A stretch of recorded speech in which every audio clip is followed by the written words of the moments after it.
Hi hello नमस्कार, मी प्रांजली स्नेहा सुनील. तर आज मी आले एक खास कलाकाराला भेटायला. ते म्हणजेच नेहमीच आपण त्याला चित्रपट आणि मालिका या सगळ्यांमधून पाहतच असतो आणि ती त्याची एनर्जी या सगळ्यांमुळे तो नेहमीच एकदम टॉपवर असतो. तर आता तीच एनर्जी तब्बल 8 वर्षांनी एकदा नाटकात पाहायला मिळणार आहे. तर तुम्हाला या एनर्जीवरून कळलंच असेल की आपल्यासोबत कोण आहे. तर आपला सगळ्यांचा लाडका म्हणजे सिद्धू दादा.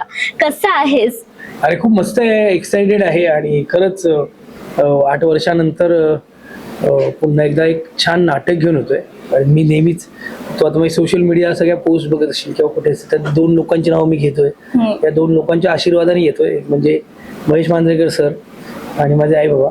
त्या दोघांच्या आशीर्वादाने पुन्हा एकदा एक छान नाटक घेऊन रंगभूमीवर येतोय ॲनिमल नावाने. तर खूप एक्साइटमेंट आहे आणि खरंच एक्साइटमेंट आहे, कारण निर्मिती करतोय महेश सरांनी बरोबरीने. त्यांनी वेगळी जबाबदारी टाकली, सगळं नवीन आहे पण एक्साइटमेंट खूप आहे. 8 वर्षांनी पुन्हा एकदा नाटकात येणं, काय चॅलेंजेस वाटतात तुला एक कलाकार म्हणून? मी चॅलेंजेस नाही का, खूप स्वप्न होते सगळे हे आणि एक्साइटमेंट आहे. उलट मला चॅलेंजेस पेक्षा ना एक्साइटमेंट हा शब्द, उत्सुकता हा शब्द खूप जास्त समर्पक आहे माझ्यासाठी.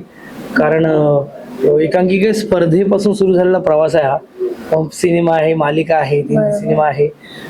तर मला वाटतं की जे नाटक खूप जवळचं आहे, जे महेश मांजरेकर सरांनी लिहिलंय आणि ती प्रत्येक म्हणजे हे नाटक आहे ना, मी तुला सांगू, जो माझा प्रवास आहे, एकांकिका स्पर्धा, मालिका, मराठी सिनेमा, मराठी नाटक, हिंदी सिनेमा किंवा हिंदी मालिका, जो प्रवास आहे ना त्यातलं महत्वाचं जे होतं ना एकांकिका स्पर्धा, हे नाटक एकांकिका स्पर्धेतला प्रत्येक कलाकार रिलेट करेल. म्हणजे मलाही माहिती आहे की या नाटकाला महाराष्ट्रातले मायबाप रसिक प्रेक्षक बघायला नक्कीच येतील, त्यांना अनुभव तो मिळेलच. पण एकांकिका स्पर्धा करतात ना आपल्या महाराष्ट्रातले जे कलाकार, ते नक्की या नाटकाला येतील, कारण ही त्यांची गोष्ट आहे. बरोबर. ही त्या दत्तू मांजरसुंबेकरची गोष्ट आहे. ही त्या मुलाची गोष्ट आहे जी स्वप्न बघत मुंबईला आलाय आणि स्वप्न पूर्ण होतात की नाही तुम्हाला नाटकात दिसतील. त्यामुळे मला ना ते एक्साइटमेंट खूप जास्त आता सध्या आहे चॅलेंजपेक्षा. निर्माता म्हणून येस, चॅलेंजेस असे आहेत की एक तर काही माहिती नाही आहे. माझ्यासाठी एकच माणूस खूप महत्वाचा आयुष्यात आहे, म्हणजे महेश मांजरेकर सर. त्यांनी ज्या पद्धतीने हे बसवलंय, जे प्रेझेंट करतायत आणि त्यांच्या बरोबरीने किंवा त्यांच्या आशीर्वादाखाली हे सगळं सांभाळणं, ही खूप पण चांगली लोक आहेत आजूबाजूला, खूप चांगले सहकलाकार आहेत, चांगली टीम आहे, महेश सर आहेत. त्यामुळे चॅलेंज तेच आहे की हे नाटक लोकांपर्यंत पोहोचवू आणि लोकांनी पाहावं, बस, बाकी काय नाही. नक्कीच ते त्या गोष्ट होणारच आहे. म्हणजे आपण सगळेच त्याच्यासाठी मॅनिफेस्ट करतोय.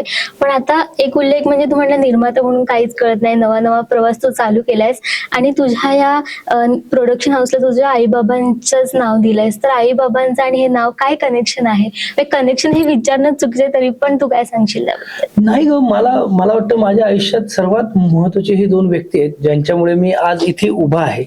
महाराष्ट्रातल्या मायबाप रसिक प्रेक्षकांच्या आशीर्वाद आहेतच, पण आई वडिलांनी जो सपोर्ट केला किंवा जे म्हणजे आपण ते सांगू शकत नाही की त्यांनी काय काय केलं आपल्या. आणि जेव्हा कधी असं काहीतरी करेन, हे माहिती नाही, हे अचानक झालेलं आहे.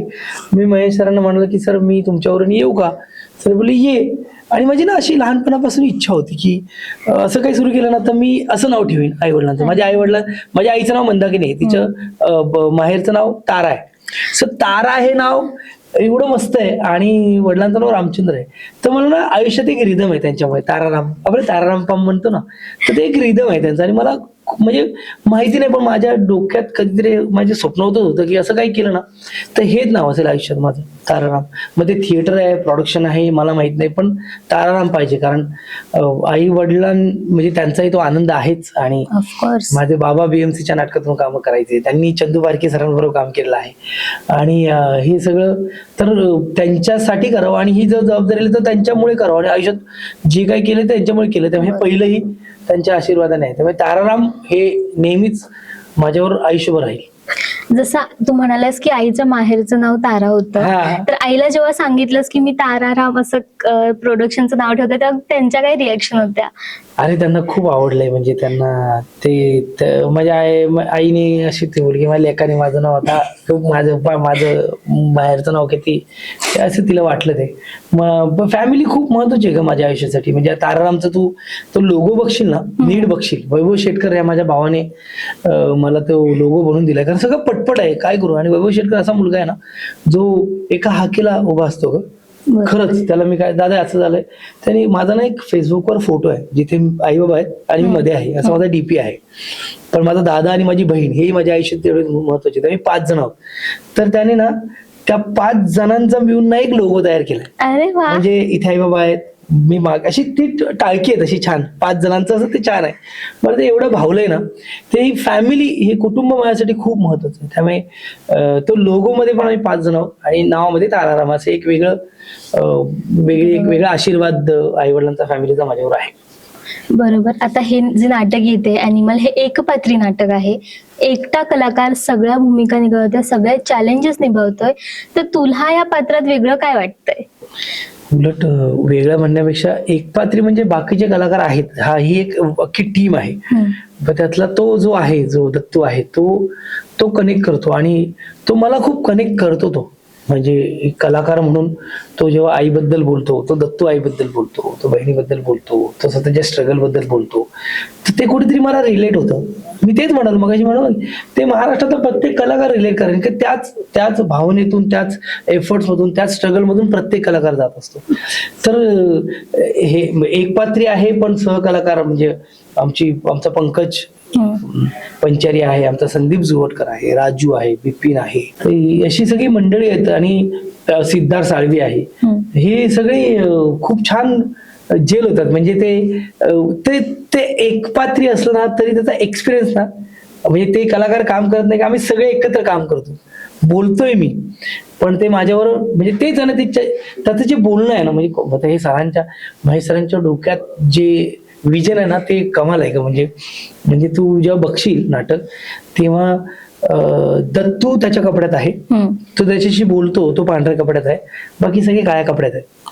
ते विजन आहे ना, जे मला मस्त, ते खूप समर्पक आहे. आणि महेश मांजरेकर सरांपेक्षा म्हणजे ही गोष्ट कोणीच जास्त चांगली प्रेझेंट करू शकत नाही. ते कमाल आहे. सो एकपात्री आहे, दमछाक आहे, पण कनेक्ट खूप आहे. मला ते कॅरेक्टर कनेक्ट होतं. मला ते होतं, ते प्रत्येक वाक्य, प्रत्येक गोष्ट मला कनेक्ट होते आणि ती त्या पद्धतीने मांडण्याचा प्रयत्न करतो. म्हणजे ते असं म्हणते की तुझी पास्ट लाईफ तू ह्या कॅरेक्टरच्या थ्रू जगणार आहेस आता रंगमंचावर. पास्ट नाही, प्रेझेंट लाईफ, नटाची लाईफच आहे ती. हे मी म्हणणं चुकीचं आहे. म्हणजे तुझा स्ट्रगल वगैरे त्या दत्तूचाही तोच आहे की तो स्ट्रगल आहे, तीच गोष्ट आहे, त्याच गोष्टीतून तो चाललाय. प्रत्येकाचं स्वप्नपूर्तीचा प्रवास असं म्हणूया आपण, जो प्रत्येक नटाचा असतो, आणि तो त्या दत्तूचा आहे आणि तो मी प्रेझेंट करतो. तुझ्या तोंडून नेहमी नाव येतं ते म्हणजेच महेश सरांचं. तर महेश सरांना तुला कधी डिरेक्ट करायची वेळ आली तर तू कुठलं कॅरेक्टर त्यांच्याकडून डिरेक्ट करून बापरे, म्हणजे हिंमतच नाही महेश सरांना डिरेक्ट करायची. पण महेश सर हे खूप चांगले मित्र आहेत, चांगले विद्यार्थी आहेत. आणि तसं पाहायला गेलं तर हे नाटक महेश सर हिंदीत करतात. तर मग ती संधी मला आली होती जेव्हा ते स्टेजवर होते आणि मला त्यांनी सांगितलेलं की हे कसं होते सांगत, आम्ही त्यांना सांगत होतो सर जरा हे असं होतं बघा वगैरे. पण मला लिस्निंग पॉवर, जी ऐकण्याची क्षमता सरांची जी आहे ना, ती खूप मस्त आहे. आणि नेहमीच माझ्या तोंडी त्यांचं नाव असणार आहे, कारण आयुष्यात ज्या ज्या गोष्टी केल्यात महेश सरांनी खूप सपोर्ट केला. माणूस म्हणून, बाप म्हणून, डिरेक्टर म्हणून, मित्र म्हणून ते नेहमी सपोर्ट करत असतात. त्यामुळे आणि इथेही हे जे उभं राहायचं होतं निर्माता म्हणून, काय असतं, आपण कसं असतं, आपण नट असतो, काम करतो, येतो जातो, पण नाही यार, त्याच्या मागे खूप मेहनत असते आणि ती आपल्याला ती कळतही असते. आता ते अनुभवतोय मी, पण ते सगळं करतोय महेश सरांमुळे. आणि हे पात्र हे महेश सरांनी मला देणं आणि माझ्याकडून ते करून घेणं, मला म्हणजे नट म्हणून खूप बरं वाटतं की हे जे पात्र आहे ह्याच्यावर कुठलाही ऍक्टर उडी मारेल काम करण्यासाठी, की मलाही करायला आवडेल. आणि मला वाटतं सरांना कुठेतरी तो दत्तू मांजरेकर मी दिसतोय, याचा मला आनंद आहे नट म्हणून. पण ते एक चॅलेंज आहे की मी त्याचं कसं प्रेझेंट करेल, तर ते करण्याचा प्रयत्न करतोय.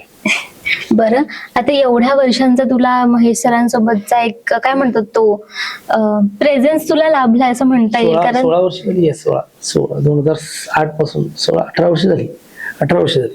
कारण त्यांचे असा कुठलाही सिनेमा आहे त्यात तू नाहीयेस. नाही नाही, असे आहेत सिनेमे आहेत, पण आहे, पण जे सरांचं हेच असतं की आवडत आहे म्हणून सिनेमात घेत नाही ते, नट म्हणून मला ते सिनेमात ते मला नेहमी सांगतात की तू माझा म्हणजे तू चांगला ऍक्टर आहे म्हणून तिकडे आहे, पण तू प्रत्येक गोष्टीत हवा म्हणून नाही असं नसतं. सरांचं तसं कधीच नसतं.